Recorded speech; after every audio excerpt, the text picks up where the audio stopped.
তো দেখো শাড়ির কুচি হয়ে যাওয়ার পরে আমি এবার আঁচলটা ঠিক করতে এসেছি। অতি কষ্টে তো আমি কুচিটা ঠিক করেছিলাম। তো তারপর আমি এবার আঁচলটা ঠিক করতে, তার জন্য আমাকে আয়নার সামনে আসতে হয়েছিল। কারণ আমি আয়নার সামনে না দেখে শাড়ি পরতেই পারবো না। তো এইখানে আমার এত সমস্যা হচ্ছিল যে কি বলবো, আমি একদিকে করছি তো আরেকদিকে খুলে যাচ্ছে। তো খুবই সমস্যার মধ্যে পড়ে গেছিলাম। তো অনেকক্ষণ ধরে নেই নেই করে আধা ঘন্টা ধরে আমি শাড়ি পরছি, কিছুতেই হচ্ছে না। আমার তো ভাবছিলাম যে দূর তেরি কী করতে যে পরতে গেলাম, কিন্তু যেহেতু যাচ্ছি পুজো দিতে তাই ভাবলাম যে একটু শাড়িই পরি।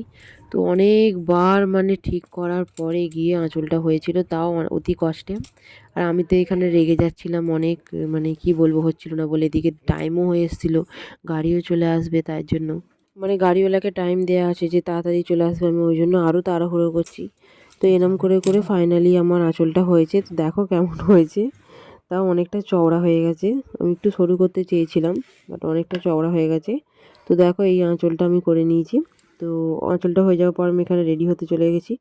তো দেখো এটা আমার ফাইনাল লুক, আমি রেডি হয়ে গেছি। তো ভাবলাম আইলাইনার লাগাবো, কিন্তু আইলাইনার লাগানো হয়নি, খালি কাজল লাগিয়ে নিয়েছিলাম। আর লিপস্টিকটা আর আইব্রোটা একটু করে নিয়েছিলাম। তো তারপর আমি তাড়াতাড়ি নিচে যাচ্ছিলাম, কারণ বাপি মাও চলে এসেছিলো। তো তোমাদের পরের ভিডিওতে দেখাচ্ছি যে বাপি মা এসেছে। তো এখানে আমার শাশুড়ি মাও রেডি হচ্ছিলো, তো আমি রেডি হয়ে নিচে চলে গেছি।